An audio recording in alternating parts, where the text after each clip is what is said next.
The rest of the NASCAR garage has spent 3 days this week studying data, watching footage, and scratching their heads, and they all keep arriving at the same uncomfortable conclusion. Tomorrow at COTA, Shane van Gisbergen is going to be almost impossible to beat.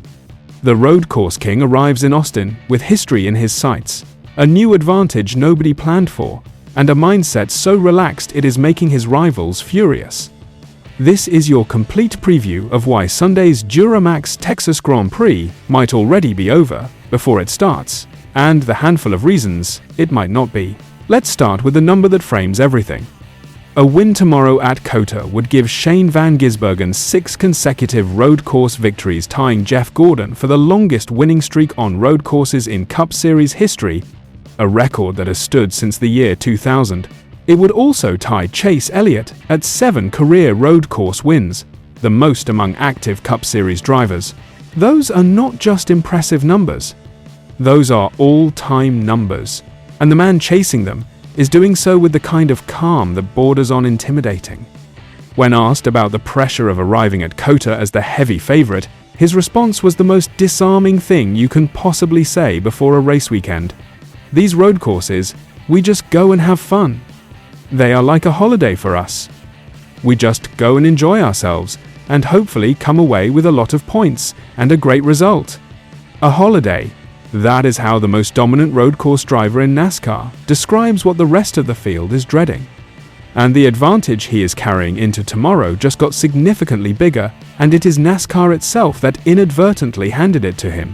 This season, NASCAR increased horsepower to 750 HP on many tracks, up from 670 HP in 2025. Drivers asked for it. They got it. And Daniel Suarez, one of the sharpest analytical voices in the garage when it comes to breaking down road course dynamics, immediately spotted the problem for everyone who is not Shane van Gisbergen. "I think SVG is going to have an even bigger advantage," Suarez told PRN, explaining that van Gisbergen is elite at braking with the tires and far better at managing his wheels over the field. More horsepower plus higher speeds equals more tire wear, and as protecting the tires matters more and more to the overall picture of what it takes to win, van Gisbergen's advantages inch even further ahead of his competition. That is a driver openly telling you that his own sport has just made the man everyone is trying to beat even harder to catch. The reason Suarez is right comes down to a skill that van Gisbergen developed over 17 years in Supercars racing in Australia and New Zealand, a world where road course racing is the norm and tire management is everything. Before committing full-time to NASCAR, van Gisbergen built his reputation in Australia's Supercars Championship, where road course racing is the norm, and that background gave him a different feel for braking, tire management, and long runs. Those strengths have translated extremely well into NASCAR's next-gen car. The result is a driver who, when the tires start going away in the closing stages of a race, simply drives away from the field.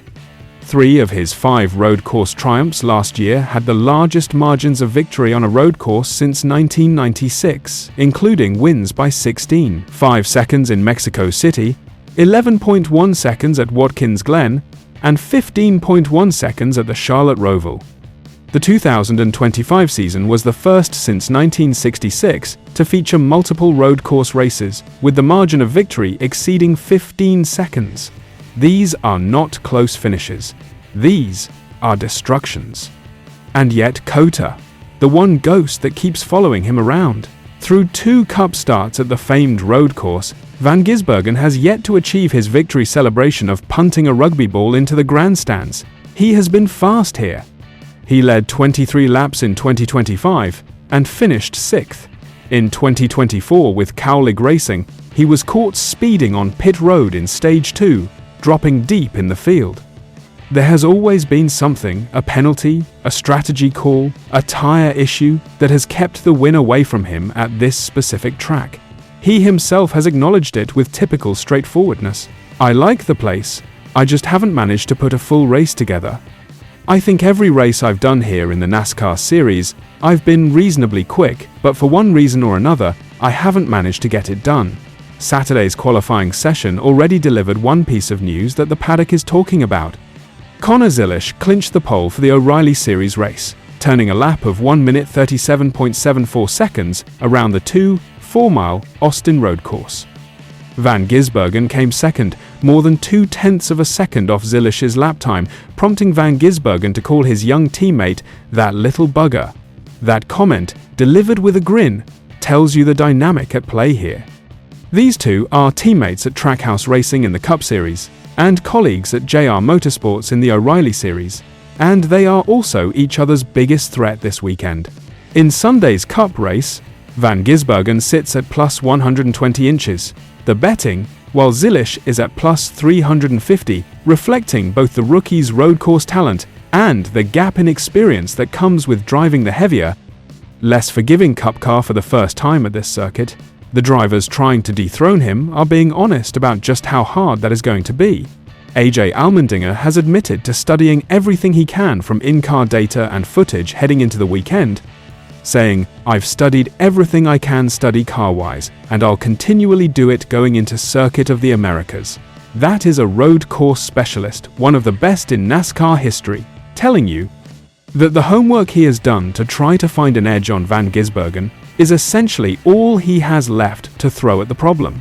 Tyler Reddick, who has already won both Daytona and Atlanta to start the season and is chasing an extraordinary 3 wins from 3 starts, has been working specifically on his road course program after admitting publicly that watching Van Gisbergen operate on these circuits drives him to distraction. Christopher Bell, the defending COTA winner, the man who has a win and a second in consecutive appearances here and has 6 top 5s in his last 7 road course starts, is perhaps the most dangerous threat of all, and arrives desperately needing a result after crashes at both Daytona and Atlanta have left him 31st in the standings. Van Gisbergen has spoken positively about the shorter layout that NASCAR now uses at COTA. "It just gives everyone more passing opportunities and more laps. You get to use the better part of the track more often." What they came up with, using the next cut-through, made another passing zone and a pretty tough corner off the back straight. I thought it was a good change. More passing opportunities, more laps, more tire wear. Every factor he listed is something that plays directly into his hands. There is also a significant preparation advantage that neither Bell nor Reddick has going into Sunday. Both Van Gisbergen and Zilisch will compete in the O'Reilly Series race on Saturday, giving them additional laps on a course that has subtle changes this year. Extra track time at the one circuit he has never conquered, the day before the race that matters most. If there is a moment where everything finally clicks at COTA for him, it feels like this weekend has every ingredient for it. What do you think? Does Van Gisbergen finally tick COTA off the list and tie Jeff Gordon's all-time record tomorrow? Or do Bell, Reddick or Zilisch find a way to spoil the party? And if he does win, is he now the greatest road course driver in NASCAR history without any argument? Drop your predictions in the comments. And if you enjoyed this breakdown, smash that like button and subscribe for more NASCAR news. I'll catch you in the next one.